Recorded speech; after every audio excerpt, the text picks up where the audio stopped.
स्वागत है आप लोग ब्रिलियंट करियर अकेडमी में। तो आज हम ज्योग्राफी क्लास 10th का जो खंड का ख़त्म कर चुके हैं और खंड ख स्टार्ट करने वाले हैं, जिसमें की इकाई फर्स्ट है प्राकृतिक आपदा एवं एक परिचय।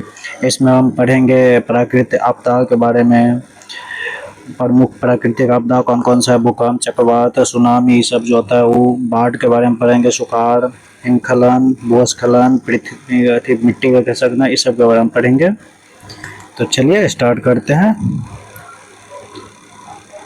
और आप लोग जरूर इस नोट्स को अपने कॉपी में नोट कर लीजिएगा। तो प्राकृतिक आपदा एक परिचय। प्राकृतिक आपदा का परिभाषा मतलब डिफिनीशन क्या होता है प्राकृतिक आपदा का? Natural disaster. तो प्राकृतिक में होने वाली ऐसी घटनाएं जिनके कारण जन जीवन, संपत्ति, विकास कार्यों को भारी नुकसान होता है, उसे ही प्राकृतिक आपदा कहलाती है। जो प्राकृतिक में होने वाली बहुत सारे घटनाएं होते हैं, जैसे कि बाढ़ आ गया, भूस्खलन हो गया, इसके कारण से जन जीवन, जितना भी जीवन और संपत्ति का विकास जो चलता रहता है, उस कार्य का नुकसान होता है, उसे प्राकृतिक आपदाएं कहते हैं। प्राकृतिक का प्रकोप मानव जीवन के लिए चुनौती होता है। और है प्राकृतिक आपदाएं कौन कौन सा होता है, जिसमें बाढ़ होता है, सुखाड़ पड़ जाता है बारिश न होने के कारण, सुनामी होता है, चक्रवात आता है, ओलावृष्टि होता है, हिमस्खलन होता है, भूस्खलन होता है। तो चलिए इसमें देखते हैं बाढ़ क्या है।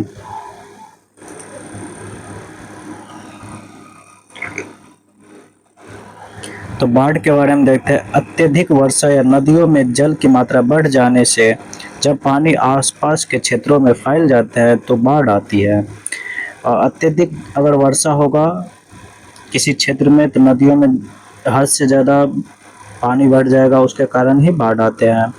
और उसके आसपास जितना भी गांव होगा, खेत हो गया, जितना भी खाली जगह उस क्षेत्र में फैल जाते हैं, उसे ही बाढ़ कहते हैं। और कोसी नदी की बाढ़ बिहार के लिए अत्यंत विनाशकारी रही है।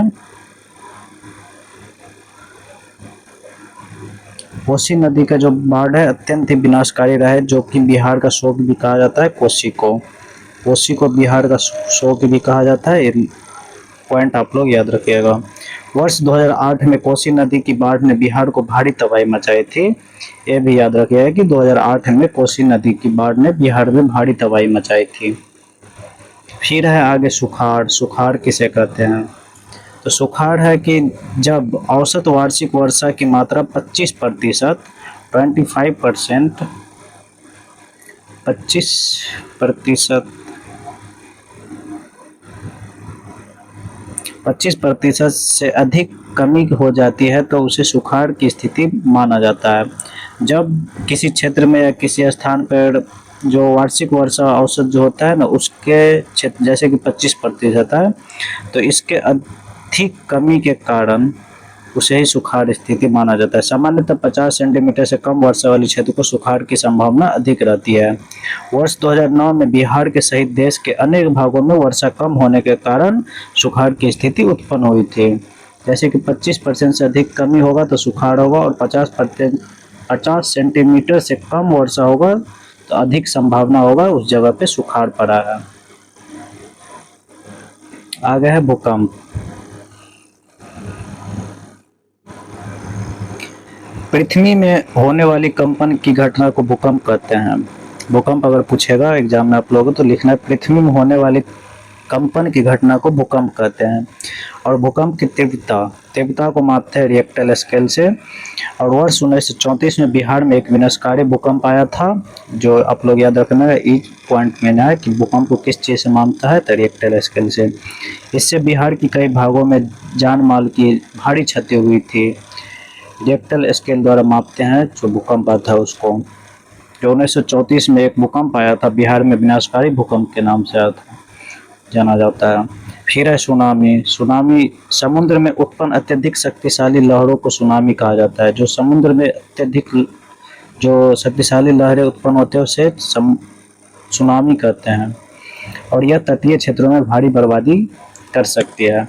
भारत के पृथ्वी तक तथा अंडमान निकोबार द्वीप समूह में वर्ष 2002 में सुनामी से भारी तबाही पहुंची थी। भारत की पूर्वी तट है, पूर्वी तट इसके साइड में अंडमान निकोबार है। उसमें ना 2002 के सुनामी भारी तबाही मचाई थी जब आया था अंडमान निकोबार में। भारत की प्रमुख सुनामी 26 दिसंबर 2004 को आया था, 26 दिसंबर 2004 को। फिर आगे है भूस्खलन। भूस्खलन हम किसे कहेंगे? जब पहाड़ों से खुद पहाड़ टूट के अगर पृथ्वी की सतह पर आ जाता है, पर्वतीय क्षेत्रों में भूस्खलन की समस्या सामान्य होता है। जो पर्वतीय क्षेत्रों में मिट्टी और चट्टानों के ढलान से नीचे खिसकने की घटना को भूस्खलन कहते हैं। अगर आप लोग पत्थर जो गिर रहा है ना, जो पृथ्वी पर्वतों को जो मिट्टी और चट्टानें ढलान से नीचे खिसक जाती है, उसे भूस्खलन कहते हैं। यह ज़्यादातर जम्मू कश्मीर, हिमाचल प्रदेश, उत्तराखंड में यह समस्या अधिक होती है। इस राज्यों में भूस्खलन की समस्या बहुत ज़्यादा होता है, पहाड़ी क्षेत्रों में। फिर है हिमस्खलन। इसमें होता है बर्फ का पिघलना। बर्फ की ढाल सब टूट टूट के नीचे खिसक जाता है। बर्फ के बड़े भाग पहाड़ी ढलान से नीचे खिसकने को हिमस्खलन कहते हैं। जो पहाड़ी ढाल सब है उससे जो बर्फ खिसकते हैं उसे हिमस्खलन कहते हैं। फिर है प्राकृतिक आपदा का प्रबंध हम कैसे करेंगे? इसमें प्राकृतिक आपदा का प्रबंध की परिभाषा है कि आपदा से होने वाली क्षति को कम करने के लिए किए जाने वाली योजनाबद्ध कार्यों को आपदा प्रबंधन कहते हैं। जो अगर इन सब में से जितना भी अगर प्राकृतिक आपदा है, उस चीज़ को बचाने के लिए और कम करने के लिए, उस चीज़ से बचने के लिए जो योजना बनाते हैं, उसे ही प्राकृतिक आपदा प्रबंध कहते हैं। इसमें देखिए सबसे क्या क्या चीज़ है। तो प्राकृतिक आपदा प्रबंधन की प्रशासनिक व्यवस्था है। जो राष्ट्रीय होता है उसे नोडल मंत्रालय कहते हैं। जो राज्य में होता है राहत एवं पूर्वाभस विभाग, आपदा प्रबंधन विभाग होता है। जिला में होता है जिला मजिस्ट्रेट का कार्यालय, और जिसे हम डीएम कहते हैं। खंड, प्रखंड, यह प्रखंड, प्रखंड लिख लीजिएगा। प्रखंड में पंचायत समिति का कार्यालय होता है। गांव में ग्रामीण आपदा प्रबंधन समिति होता है, समिति गांव में। ये आप लोग को याद रखना है और लिख लेना है सब कुछ। फिर है आपदा प्रबंधन के प्रमुख उपाय। उपाय क्या क्या करेंगे हम? आपदा प्रबंधन जब होगा तो उसको हम क्या क्या उपाय करेंगे, जिसमें कि बाढ़ नियंत्रण में स्थानीय लोगों की सहभागिता आवश्यक होता है। अगर किसी नदी में बाढ़ आया था तो वहाँ के स्थानीय लोगों के द्वारा बाढ़ के जो होता है मिट्टी डाल के बोरा में और बांध के साइड साइड में दिया जाता है। फिर है सुखाड़ के समय कुएं एवं तालाब की खुदाई, सिंचाई की व्यवस्था एवं रोजगार के नए अवसरों का विकास करना चाहिए। अगर जब सुखाड़ पड़ेगा किसी क्षेत्र में तो उस क्षेत्र के आसपास में कुएं खोदा जाना चाहिए, तालाब बनाना चाहिए और सिंचाई की व्यवस्था के लिए रोजगार के नए अवसर का विकास करना चाहिए। भूकंप रोधी का निर्माण करना चाहिए। जो भूकंप रोधी भवन होते हैं ना, उसे निर्माण करना चाहिए, जिसमें अगर भूकंप आए तो वहाँ पे आदमी जाके ठहर सके। फिर है सुनामी एवं चक्रवात के प्रभाव को कम करने के लिए पूर्व चेतावनी व्यवस्था विकसित करनी चाहिए। अगर मौसम विभाग जो होता है जो इस सब चीज़ को देखता है, उस सब को सुनामी एवं चक्रवात के प्रभाव को कम करने के लिए पूर्व चेतावनी मतलब पहले ही चेतावनी उस सबको देना चाहिए। फिर है आपदा प्रबंधन में आम लोगों और पंचायत की सहभागिता महत्वपूर्ण होती है। जो आपदा प्रबंधन में आम लोग, जो वहाँ के क्षेत्रीय लोग होते हैं, और पंचायत की सहभागिता महत्वपूर्ण होता है। पूर्वानुमान एवं पूर्व जानकारी से आपदा के नुकसान को कम किया जाता है। अगर पहले ही हमको पता चल जाए, कुछ अनुभव हो जाए, कुछ अनुमान मिल जाए जो आपदा आने वाला है, उस चीज़ को कम किया जा सकता है अगर पहले जानकारी मिल गया तो। यही है इसका बचाव एवं उपाय क्या क्या करना है। तो फिर है महत्वपूर्ण तिथियाँ, याद रखना है। भारत में का विनाशकारी चक्रवात जो आया था 29 अक्टूबर 1999 को आया था। अब भारत का विनाशकारी भूकंप 1934 में आया था। भारत का प्रमुख सुखाड़ वर्ष 1966 था। भारत के प्रमुख सुनामी 26 दिसंबर 2004 और पूर्वी तट अंडमान निकोबार की सुनामी से भारी बर्बादी 2002 में हुआ था। फिर कोसी का विनाशकारी बाढ़ आया था 2008 में। सुखाड़ बिहार में सुखाड़ की स्थिति 2009 में।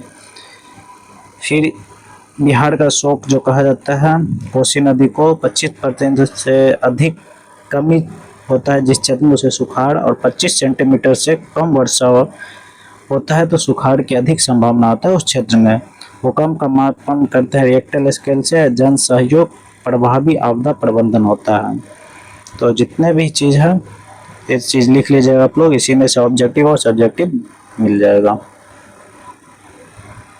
आराम से इस चीज़ को रोक रोक के लिख लीजिएगा और दोबारा समझ लीजिएगा, समझ ना आए तो कोई चीज़।